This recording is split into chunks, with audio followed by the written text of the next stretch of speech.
So, Jay, here we are at the mental health portion. So, getting back to alcohol and how it affects people's day-to-day, their livelihood, their emotional state. Clearly, I took the position today. I'm a fan of moderation is okay. Sure. But most people are, by the way. Okay. But what would even a small amount, moderate amount, do to someone's day-to-day well-being, stress, anxiety, trying to balance the two? Does it hurt? Does it help? Is it kind of a neutral type? What's your take? So, when you look at the idea that people work a long day and then they go to happy hour, sort of suggesting that work wasn't that much fun, they're looking for that release. And the first drink they have is kind of like it excites you. But then shortly after that, it becomes a depressant. It becomes something that brings you down and knocks you down. And it has all to do with the fact that when you metabolize alcohol inside the body is doing everything it can to deal with this poison. And so it converts it into these toxic substances. It's damaging to the brain, so it's not good for you in any way, shape, or form. It puts you at risk for certain health concerns and disease states and conditions. And so I would tell you that from a mental health perspective, I don't believe that alcohol is good.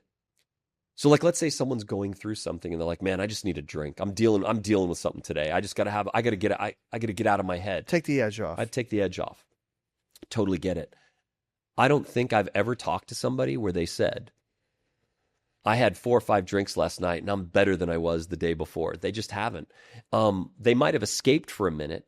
They might have forgotten about what they're going through for a second, but it doesn't mean that the trouble, the problem, and the seriousness of the issues they're dealing with are not still there. What's really kind of funny about this is that when you see the stock market decline or we go into an economic depression, guess which are the 2 things that increase in sales while everything else goes down? I imagine alcohol. Alcohol consumption and prostitution. Because people are looking for that hedonistic reality. They're trying to replace the sadness of what they're dealing with in their life, whether it be financial, personal, whatever. They're replacing it with something that gives them an escape. And I get it, but what a damaging escape. I don't know anybody that when intoxicated on alcohol makes good decisions. So what I'm hearing is someone that's going through a really horrific time. I'm talking about a deep depression, high levels of stress. Alcohol may be the worst thing they could possibly do. In that circumstance, the answer would be absolutely yes. But I would argue that even people going through some day-to-day stresses that are just challenging, I don't know that alcohol is the best choice. The whole point of this episode is to expose people to things they might want to try otherwise. Maybe the Gen Z generation has something right here. They're consuming 85% less alcohol than the previous generations because they're replacing it with other activities that are really good. Why not look to replace alcohol consumption with exercise? Because now you're releasing endorphins and body-created boosting opioids. Serotonin. You ever heard of the runner's high? Yeah, sure. People go out for a run, they get high. They feel like, wow, I feel good now.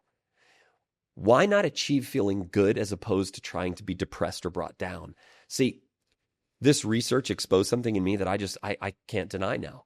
For me, discontinuing the consumption of alcohol on any type of regular basis only improved my life. Yeah. I feel better.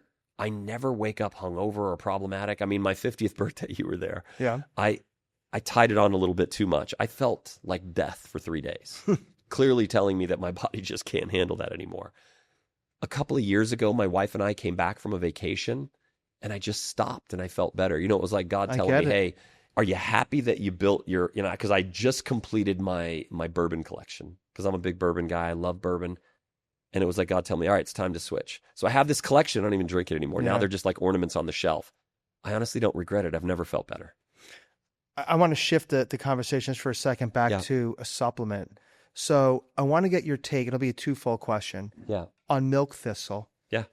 And for those that do drink, moderately, recreationally, if you will, is milk thistle something someone can take every day to help build back that healthy liver tissue?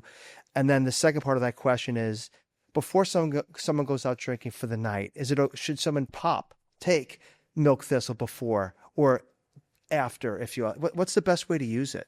Okay, so I will tell you this, that if your goal of the milk thistle is to prevent the damage that you're doing to your body, the answer is yes, milk thistle will help. Okay, it's definitely going to help. It's going to support the liver because the liver needs a lot of support. No, we're not saying you can drink more, but it'll Right. help. Okay. That's where I'm trying to get at, is because you give people an inch, they take a mile. The reality is this milk thistle is an excellent thing to take every day, and it's not just because of alcohol. It's because of everything else that we're doing to ourselves. Right. All the other toxins we're dealing with, microplastics that we're consuming, processed refined foods, artificial flavor, sweeteners, and colors, and all kinds of different processing aids that are in this food that we're eating on a daily basis. Milk thistle is an excellent option.